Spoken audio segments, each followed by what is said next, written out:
ajarbelajar.com. Belajar, berbagi, berkontribusi. Sinyal elektrik sekecil itu sangat sulit untuk diamati secara langsung, sehingga pemrosesan sinyal harus dilakukan untuk memperbesar sinyal elektrik tersebut. Oleh karena itu, elektroda dari detektor dihubungkan ke suatu sirkuit elektronika bernama preamplifier, yaitu sirkuit untuk mengamplifikasi sinyal. Sinyal arus juga jika diperlukan bisa dikonversi menjadi sinyal tegangan. Misalnya, dengan preamplifier ini sinyal arus yang sebelumnya dihasilkan, yaitu 20 nanoampere tersebut, bisa diubah menjadi sinyal tegangan dengan amplitude sebesar kurang dari 10 mV. Namun memiliki order of magnitude atau besaran dari unit tersebut jauh lebih besar dibandingkan sinyal arus inputnya. Nah, tentunya besaran amplitude ini masih akan proporsional dengan energi dari emisi fluorescence yang dideteksi. Nah, keluaran dari sirkuit tersebut biasanya harus diproses lebih lanjut oleh suatu sirkuit elektronika yang dilambangkan dengan magic box ini. Salah satu tujuannya adalah untuk memperkuat lagi sinyal yang dibutuhkan dan membuang komponen sinyal yang tidak diperlukan, yang biasanya terkait dengan noise dari sirkuit itu sendiri ataupun gangguan elektromagnetik yang ada di udara. Namun tujuan yang paling penting sebenarnya dari magic box ini adalah untuk melakukan ekstraksi dari sinyal elektrik tersebut, misalnya dari amplitudenya, dan mengubahnya menjadi sinyal digital dengan suatu sirkuit yang disebut dengan analog to digital converter.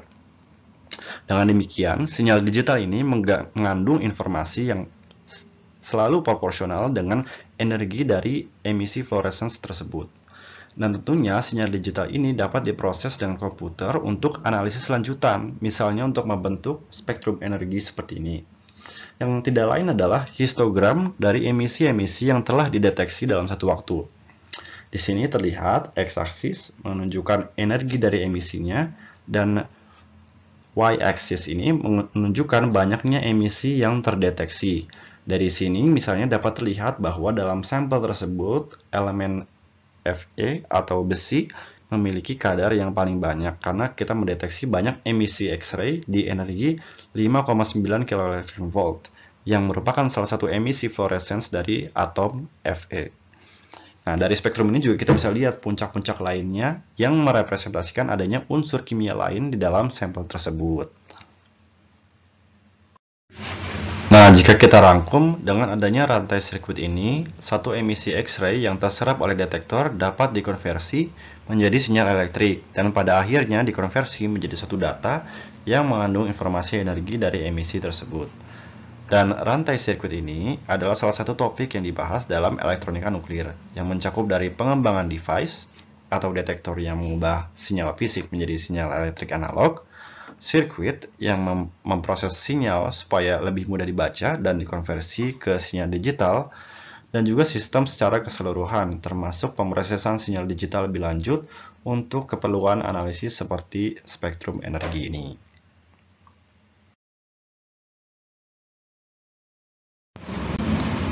Nah, elektronika nuklir tentunya tidak sampai di situ saja ya. Karena partikel radiasi kan tidak hanya emisi X-ray atau fluorescence saja, seperti yang sudah dibahas sebelumnya, ada banyak jenis radiasi seperti alfa, beta, dan neutron, dan tiap partikel pada akhirnya membutuhkan rantai sirkuit elektronika yang berbeda untuk mendeteksinya. Nah, hal inilah yang membuat keilmuan dari elektronika nuklir ini berkembang hingga sekarang.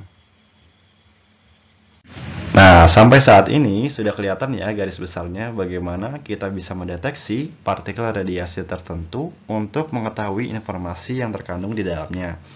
Mungkin teman-teman mulai berpikir nih, lalu setelah mengetahui informasi itu gunanya buat apa ya?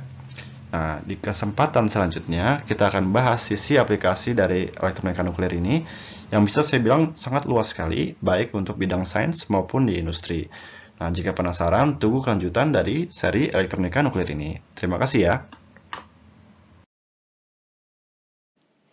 Jangan lupa ya untuk like, subscribe, dan yang paling penting isi feedback konstruktif untuk mini tutor.